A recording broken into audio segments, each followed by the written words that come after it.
All right, so today we're diving into something that's blowing up online, oil in Jamaica. We've got articles for you, investor presentations, even some, well, let's just say passionate comments from social media.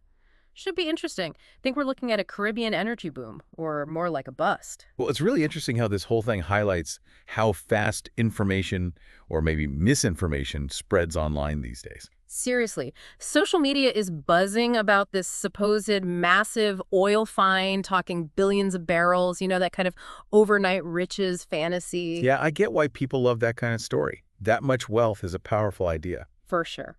But then Jamaica's energy minister, Daryl comes out strong, calling it fake news, says there's been no official discovery. It tells everyone to ignore the rumors. You'd think that'd be the end of it, right?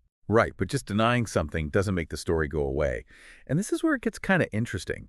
See, they're actually IS'd an active exploration license. It covers a huge area south of Jamaica, and it's held by this company, United Oil and Gas, or UOG. They're the ones at the heart of all this. UOG. Okay, now we're getting somewhere. So from what I see in this investor presentation, seems like they're not that big of a company, but they're definitely thinking big with this Walton-Morant license area they've got, and this whole 7 billion barrels thing, it's everywhere, always linked back to them. What's the deal with that?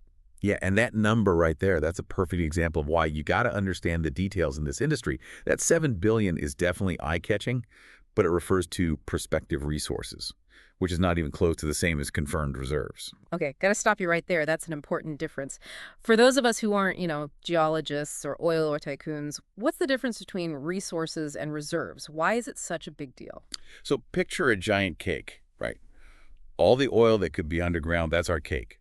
Resources are like saying, hey, based on the ingredients we see in the oven we're using, this cake could be huge E. But reserves, that's when you actually bake it, cut a slice, and confirmed, yep, this slice is definitely delicious. I like this analogy. So with Jamaica, we're still figuring out if we even have the right ingredients, not cutting into anything yet. Exactly. Lots of work to be done to prove those prospective resources are actually real recoverable oil.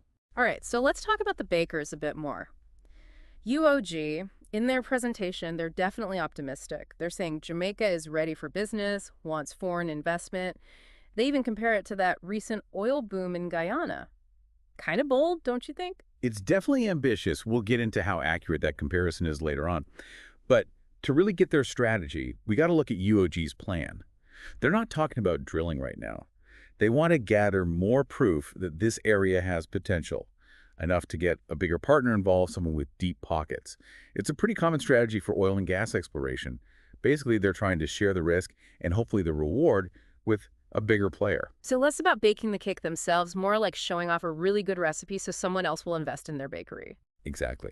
They're saying, we've got the ingredients, our oven seems good, we even tasted the batter. Now, who wants to help us bake this thing? Clever. But speaking of tasting the batter, what about all those social media comments we saw? Some folks aren't so convinced, and I get it. Jamaica's had big oil promises before that didn't pan out. How does that play into all this?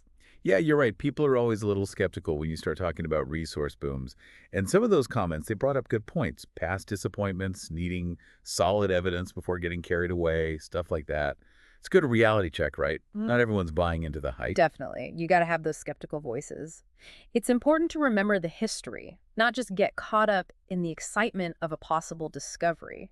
I mean, oil exploration in Jamaica, it's got a long history, and it's got some, shall we say, unsuccessful chapters. Which is what makes all this even more interesting. Is Jamaica just being, overly optimistic to attract those investors, or are they actually playing this smart this time? What do you think? Well, to understand that, we got to look at the typical stages of oil and gas exploration. First, you have surveys, analysis of data that's already out there. That's where Jamaica was a few years back. Then comes the more detailed seismic surveys, which, by the way, UOG has already done. Those use sound waves, create images of what the rocks look like under the seabed. That's actually how they found those prospective resources we talked about, those intriguing hints. But now, UOG is moving into what's called piston coring. Piston coring. Okay, now that sounds seriously high-tech. What is that exactly, and what does it mean for all this? So think of it like taking samples, but from the ocean floor to see what's really down there. It's about getting direct proof to back up those cool seismic images. Imagine pushing a giant straw into a cake. getting a core sample that shows all the layers and flavors. Ah, okay. So instead of just looking at the cake from the outside, they're seeing what it's really made of. What exactly are they hoping to find in these cores? Traces of oil, basically. And not just any oil, but signs of it coming from this specific type of rock formation deep underground. They think this formation could hold a lot of oil. It's about getting confirmation of what those seismic images are suggesting. So finding that oil, that'd be huge for UOG. Like finding out the cake's not all frosting, there's actual layers of chocolate in there. You got it. Finding oil in those cores, that'd be a game changer for UOG. Way easier to attract that big partner then.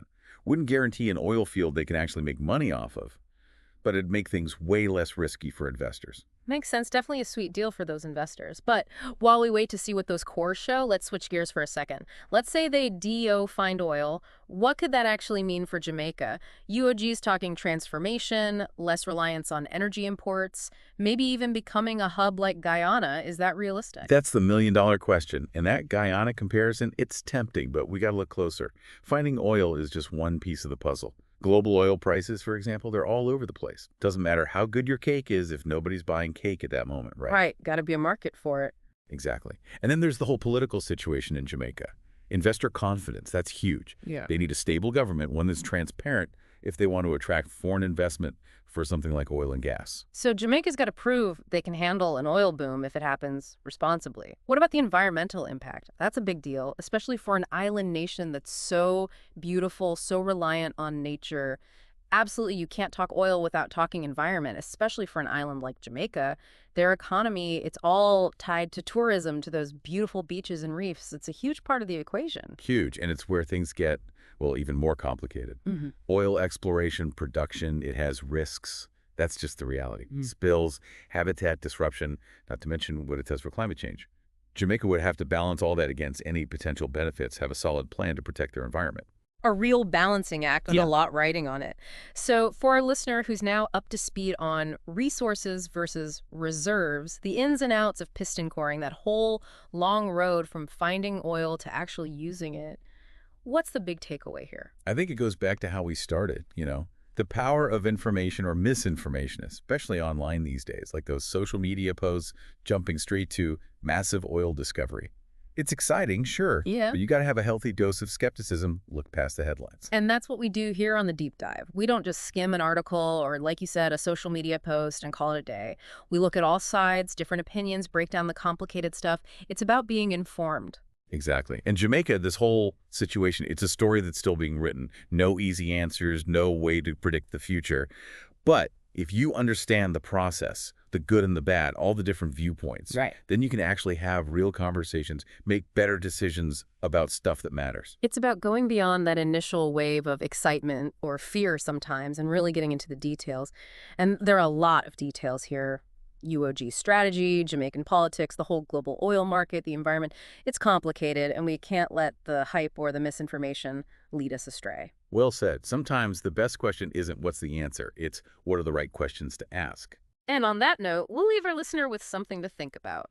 We're all waiting to see what those piston cores reveal off the coast of Jamaica, right? What other potential discoveries are out there, just waiting to be found? And how can we, as engaged citizens, cut through all the noise to find the truth? Something to ponder. Until next time, keep diving deep, everyone.